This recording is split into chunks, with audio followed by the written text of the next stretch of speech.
আসসালামু আলাইকুম। সবাই কেমন আছেন? আশা করি সবাই অনেক ভালো আছেন এবং সুস্থ আছেন। আরও একটি নতুন রেসিপি নিয়ে আপনাদের সামনে আমি হাজির হয়েছি রংধনু ব্লগসের পক্ষ থেকে। আশা করি আপনাদের ভালো লাগবে এবং আপনারা সবাই অনেক উপকৃত হবেন। আর রংধনু ব্লগস বরাবরই চেষ্টা করে নতুন নতুন রেসিপি এবং সহজ রেসিপিগুলো নিয়ে আসার জন্য আপনাদের মাঝে। তো প্রথমে আমি ফ্রাই প্যানে নিয়ে নিয়েছি 1.5 কাপ পানি। আর এই সময় কিন্তু চুলার আঁচটা একদমই মিডিয়াম টু লো হিটে রেখেছি আমি। দিয়ে দিচ্ছি স্বাদ অনুযায়ী লবণ। এখানে আমি 7 টেবিল চামচের মতো চিনি অ্যাড করে নিয়েছি। মোট আপনার 1 কাপের মতো চিনি হবে এখানে।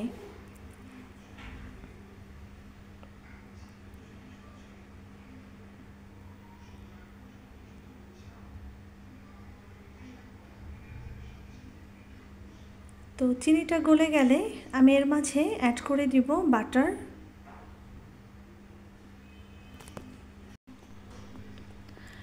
তো এখানে আমি 50 গ্রাম বাটার নিয়ে নিয়েছি। তো বাটারটা আমি দিয়ে দিলাম। আর যখন যে উপকরণটা দিবেন সেই উপকরণটা কিন্তু আপনার একদম মেপে নিতে হবে, এতে করে আপনার যে রেসিপিটা সেটা একদম পারফেক্ট হবে।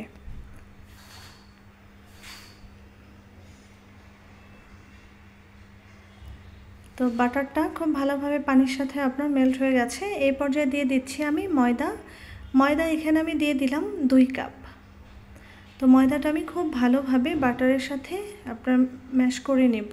বাটারের যে পানিটা এটার সাথে খুব ভালো করে ম্যাশ করে নেব। আপনাদেরকে আমি প্রত্যেকটা উপকরণ মেপে মেপে এই জন্য নিতে বললাম যেন আপনার ডোটা পারফেক্টভাবে তৈরি হয়।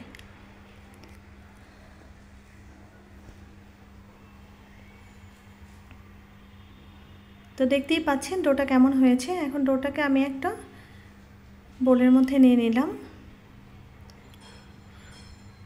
তো এর মাঝে এখন আমি 2টা ডিম অ্যাড করে নেব।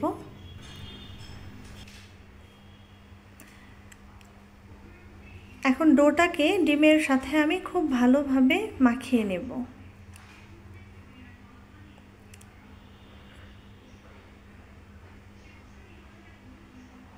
আমি একটু ফাস্ট করে নিয়েছি, কিন্তু এটা কিন্তু আপনার খুব ভালোভাবে আমি মিক্স করে নিয়েছি।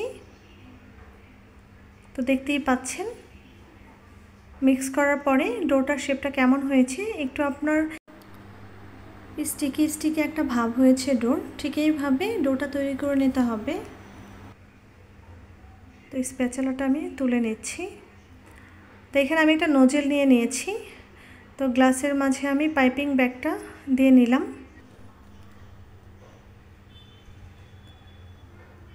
তো ডোটা কেমন হয়েছে দেখতেই পাচ্ছেন, একটু স্টিকি স্টিকি ভাব আছে। তো ঠিক এইভাবে ডোটা তৈরি করে নিতে হবে। এখন পাইপিং ব্যাগের মাঝে আমি ভরে নিচ্ছি। এই রেসিপিটা তৈরি করা কিন্তু খুবই সহজ, খেতে কিন্তু ভীষণ মজার। আর এটা বিকেলের নাস্তায়, সকালের নাস্তায় বা বাচ্চাদের টিফিনেও দিতে পারেন, কারণ এই রেসিপিটা কিন্তু খুবই হেলদি। তো আমি ট্যাপ করে নিয়েছি। এরপরে আবারও আমি পাইপিং ব্যাগের মাঝে ভরে নিলাম। তো এখানে আমি একটা কড়াই নিয়েছি। কড়াইতে তেলের পরিমাণটা একটু বেশি নিয়েছি। তেলটা কিন্তু খুব বেশি গরম করে নিয়েছি প্রথম অবস্থায়। আর চুলার আঁচটাও কিন্তু হাই হিটে আছে। তো এখন একটু একটু করে নজল দিয়ে বের করে কেচি দিয়ে এইভাবে কেটে কেটে নিতে হবে, কারণ এটা কিন্তু স্টিকি। আপনি যদি কেচি দিয়ে না কাটেন তাহলে কিন্তু এটা আপনার দেখা যাবে যে ছুটতে চাইবো না। এই জন্য আপনার অবশ্যই কেচি দিয়ে কেটে কেটে নিতে হবে। তো দেখতেই পাচ্ছেন দেওয়ার সাথে সাথে কিন্তু একদম ফুলে উঠছে। ডোটা যদি পারফেক্টভাবে তৈরি করতে পারেন এবং সম্পূর্ণ উপকরণগুলো যদি মেপে মেপে আপনার তৈরি করতে পারেন, তাহলে সেই ক্ষেত্রে কিন্তু আপনার এই নাস্তাটা খুবই পারফেক্টভাবে তৈরি হবে। আর দেখতেই পাচ্ছেন যে একদম ফুলে ফেপে উঠেছে।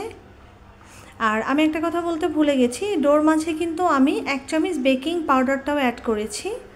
তো সেটা আসলে আমি দেখাতে ভুলে গিয়েছিলাম। তা আমি উল্টো পাল্টে একদম ভালো করে আপনার ভেজে নিচ্ছি। তো প্রথম পর্বেরগুলো আমার তৈরি কমপ্লিট। দেখতেই পাচ্ছেন একদম সুন্দর ফুলকো ফুলকো হয়েছে। তো এইভাবে এক এক করে আমি দ্বিতীয় ব্যাচটাও ভেজে নেব।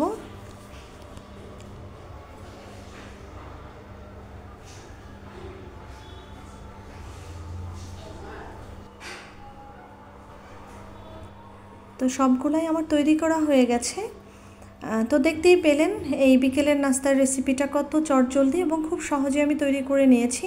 এটা দেখতে যেমন আপনার সুন্দর, তেমনি খেতেও মজা, আর খুব সহজ নিয়মে তৈরি করা যায়। আর এই ধরনের নতুন নতুন রেসিপিগুলো যদি আরও পেতে চান, অবশ্যই আমার চ্যানেলটা সাবস্ক্রাইব করে বেল আইকনটিতে টিপ দিয়ে নোটিফিকেশন দ্রুত আপনাদের কাছে চলে যাবে নতুন নতুন ভিডিও। তো সবাই আমার চ্যানেলটা সাবস্ক্রাইব করবেন, লাইক শেয়ার করবেন, কমেন্ট করবেন। সবাই খুব ভালো থাকবেন, সুস্থ থাকবেন। আসসালামু আলাইকুম।